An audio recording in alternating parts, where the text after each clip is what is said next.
মাটি ফুলে বেরিয়ে আসা টাঙ্গাইলের গৌরব এবং অহংকার।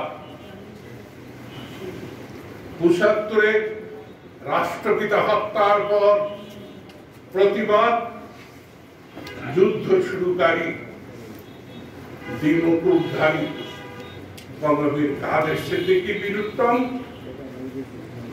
এবং আমি যাকে সবচেয়ে বেশি আশা করছিলাম, একমাত্র জীবিত ব্যক্তি এনায়েত করিমের বন্ধু সহযোদ্ধা আলমগীর খালিদের, তোমাদের সাথে যখন আমার প্রথম দেখা হয়েছে তখন তোমাদের সবার বয়স ৩০-এর নিচে ছিল। আজকে তোমাদের অনেকের বয়স ৮০ অতিক্রম করেছে। তাই তারুণ্যের সেই অহংকার বা বেগ, আবেগ, উত্তেজনা কোনটাই এখন নেই। সে কারণে বয়সের কারণেই ধৈর্যের অভাব। বঙ্গবীর কাদের সিদ্দিকী তোমাদের মুক্তিযুদ্ধের মহানায়ক, সে একটি কথা বলেছে, চেতনা। চেতনা আকাশ থেকে টুক করে পড়ে না, মাটি থেকে গজিয়ে ওঠে না। চেতনা চাষ করতে হয়, চেতনার জন্য সাধন ভজন করতে হয়, চেতনাকে শানিত করতে হয়। শুধু আজকে আমার চেতনা হয়েছে, ঘুম ভেঙেছে, তাতে হবে না। আমি তো আবার ঘুমাবো, ঘুমানোর পরে আবার আমাকে চেতনাকে শানিত করতে হবে। সমস্যাটা তো ওইখানে হয়েছে। ১৬ই ডিসেম্বরের পরে আমরা কিন্তু ৯ মাস ভুলে গিয়েছিলাম। ৯ মাসে কি ঘটনা ঘটেছে আজকের প্রজন্ম তা জানে না।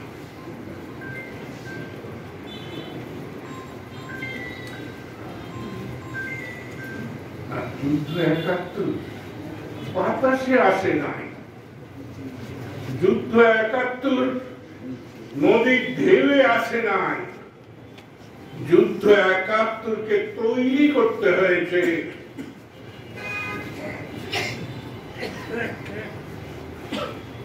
আসলে যুদ্ধ ৭১-এর জন্মদাতা কিন্তু আমরা বা বঙ্গবন্ধু নই।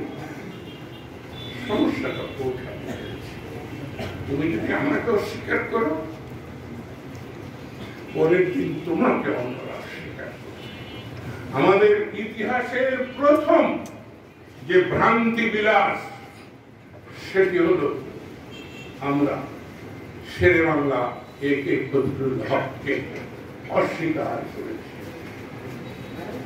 কিন্তু বাঙালি মুসলমানের সন্তানরা প্রথম যে শিক্ষা গ্রহণ করার সুযোগ পেয়েছে সেটি হলো আবুল কাসেম ফজলুল হক অবিভক্ত বঙ্গের গভর্নর কাউন্সিলের শিক্ষা উপদেষ্টা হয়েছিলেন মাত্র ৬ মাসের জন্য। এই ৬ মাসে তিনি যে শিক্ষা বিস্তারের ব্যবস্থা করেছিলেন, তারই পরিণতি মুসলমানের সন্তানরা লেখাপড়া শিখে। বাঙালিদেরকে হিন্দু মুসলমান মিলে লেখাপড়া শিক্ষার ব্যবস্থা করেছিলেন ঈশ্বরচন্দ্র বিদ্যাসাগর। কিন্তু সেই সময় মুসলমানের ছেলেমেয়েরা, মেয়েদের কথা তো ভুল, ছেলেরা কোনোদিন স্কুলে যেত না। ২৫ বিঘা জমির মালিক যে কৃষক, তার ৫ পুত্রকে তারা স্কুলে দিত না। ওই ৫ পুত্র যদি তার কৃষি জমিতে কাজ করে তাহলে ৫ জন মজুর লাগে না। সেদিনে ৫ আনা করে বা ৪ আনা করে মজুরি ছিল, তাহলে ১০০ টাকা বাঁচে।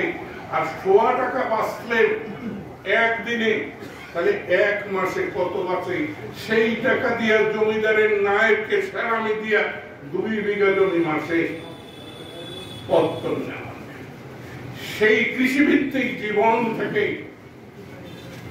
জ্ঞান ভিত্তিক জীবনে যিনি এনেছিলেন তিনি হলেন একে পুত্র। আর বাঙালি মুসলমানদেরকে বিদ্রোহী বিপ্লবী যিনি করেছিলেন তিনি হলেন মৌলানা আব্দুল হামিদ খান ভাসানী।